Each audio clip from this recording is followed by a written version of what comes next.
LaxFactor podcast.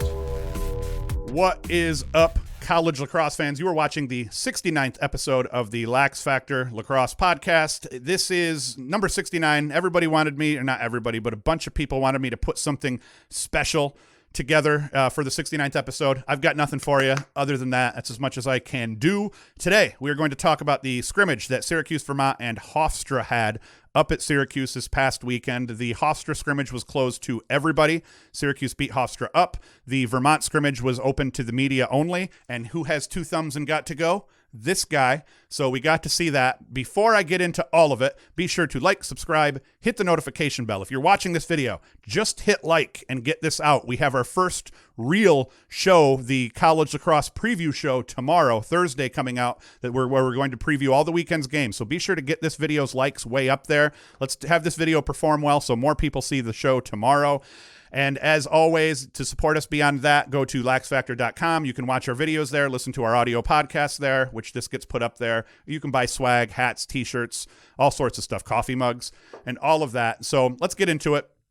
Things that were confirmed or that I learned at this scrimmage. 1, the first midfield line for Syracuse looked dangerous. We only got to see Vermont. Hofstra was closed. Syracuse beat up on Hofstra 17-2, so that's hard to tell what happened there. In the Vermont scrimmage, Vermont was fairly solid, and the first quarter ended up, I think it was 7-3 Syracuse, and it was actually 3-3, and Syracuse went on a 4-goal run and scored 4 goals, I think, over the last 2 or 3 minutes of that first period that they played.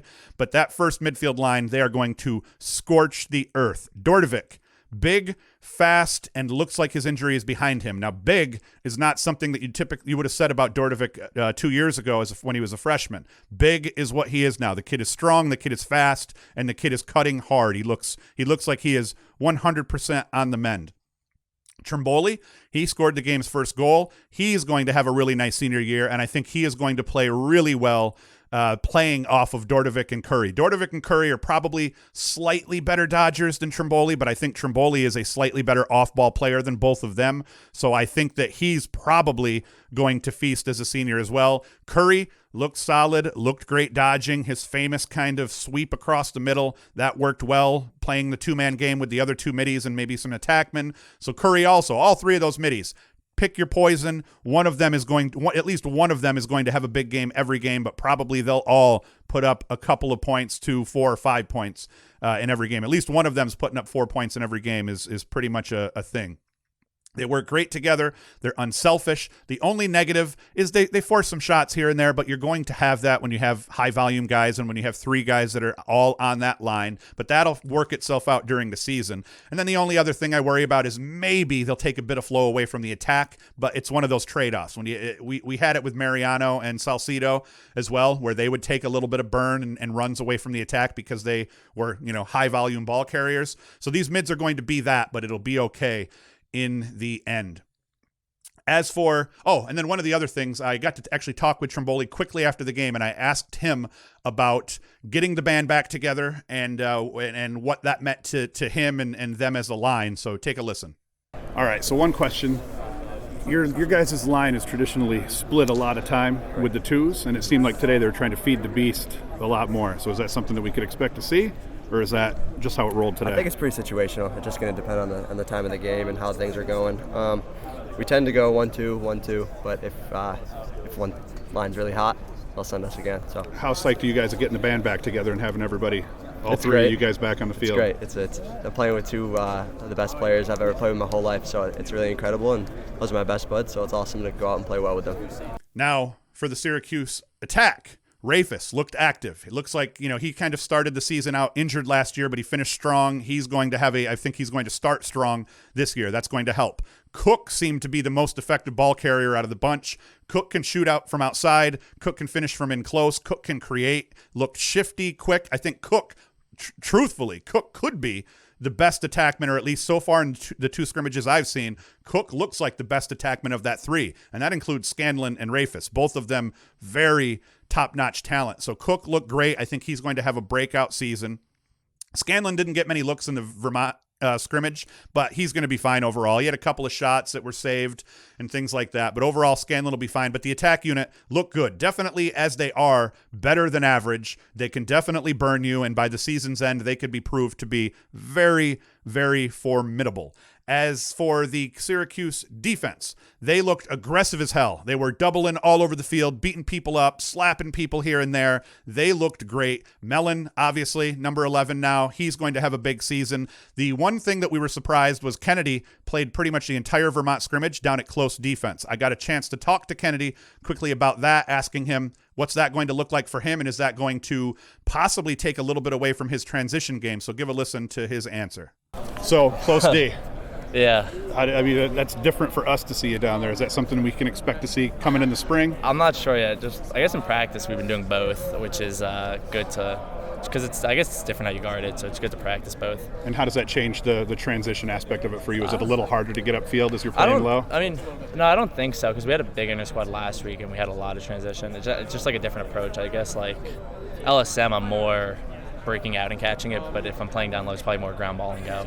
But overall, defensively, Porter looked good in cage. The defense as a unit looked great, and they played very well together. Still a little bit of hairy off ball, but Vermont's a team that can burn you off ball because they have so many Canadian finishers that are just deadly off ball. So maybe that will end up looking okay.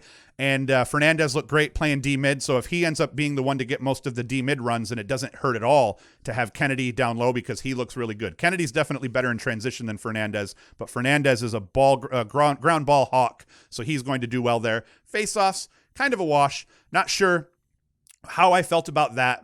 It was kind of tough to see overall. It was a little bit sloppy from the face-off X, but Dearth definitely looked great. So, he's, once again, there's another in transition, between the boxes, the Cuse mids looked excellent. Vermont overall has a pretty nice squad, though. So Vermont, they played well. They performed well. Syracuse beat them 7-3 in the first quarter. I don't remember the second. It may have been 5-4, 5-3. And then Vermont actually kind of handled Cuse. So once they both cleared the bench, and actually I think Vermont might have had quite a few starters in still. Depends. But either way, Vermont didn't look bad. So they're going to have a nice season as well. But overall, Syracuse it looks like they're actually this year as good as advertised. So I don't know. Are they number 3 like Quint had them? They could be. I mean, they do look that good, and they're good all over the field. They have talent all over the field. Porter in cage, Mellon, Kennedy at defense, Fernandez at midfield, Dearth at midfield on the defensive side. Offensively, their 6 starters on offense are as good as anybody's 6 starters in the country. And then that second midfield line, don't front on the second midfield line. Buttermore had a goal or two. He looked really good, and he was playing, I forget who they had running with him, Kim and somebody else. They rotated 4 guys in on that third midfield line, it seems like. One thing that I thought was excellent that I've been waiting to see, the first midfield line got most of the burn. In the past, they've kind of gone 1-2, 1-2, and in this scrimmage at least, they went 1, 1.5, 2, 1, 2,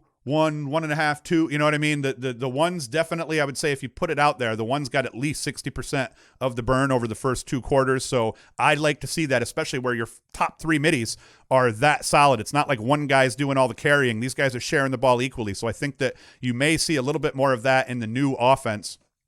And offensively, yeah, that was one thing we noticed too. The offense didn't look all that much different. There was definitely scenarios in which they dropped into a 1-4, but then there was scenarios where it looked like they were running the traditional Syracuse offense where they're kind of dodging into guys, a lot of duck unders and things of that sort. But the offense looked good. They looked crisp. They forced a couple of passes, turned the ball over a little bit, but it's early in the season. But moral of the story, this team is going to be deadly.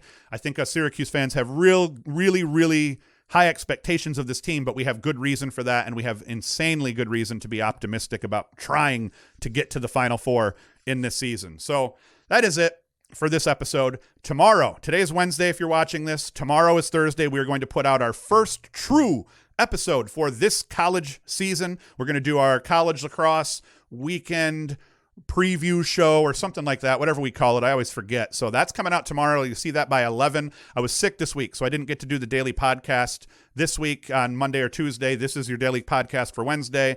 Tomorrow's show will be your daily podcast for Thursday, and then Friday we'll put out a normal quick hit audio only version. But we'll get a video tomorrow for our weekend preview show, and we got a bunch of other things that we're going to start putting out every week as well beyond that. So as always, be sure to like, subscribe, hit the notification bell to let other people know that what we're doing here. Go to LaxFactor.com, buy a coffee mug, buy a hat, buy one of our new hoodies, T-shirts, whatever. You guys are great for supporting us, so thank you very much for everyone that has supported us, that's bought a T-shirt. We sold a bunch of them here last week as well, so to all you guys, thank you very much. And as always, enjoy and come back tomorrow to watch the first true episode of this lacrosse season, this weekend's preview show for all of the games that are coming up this weekend. Thank you and enjoy.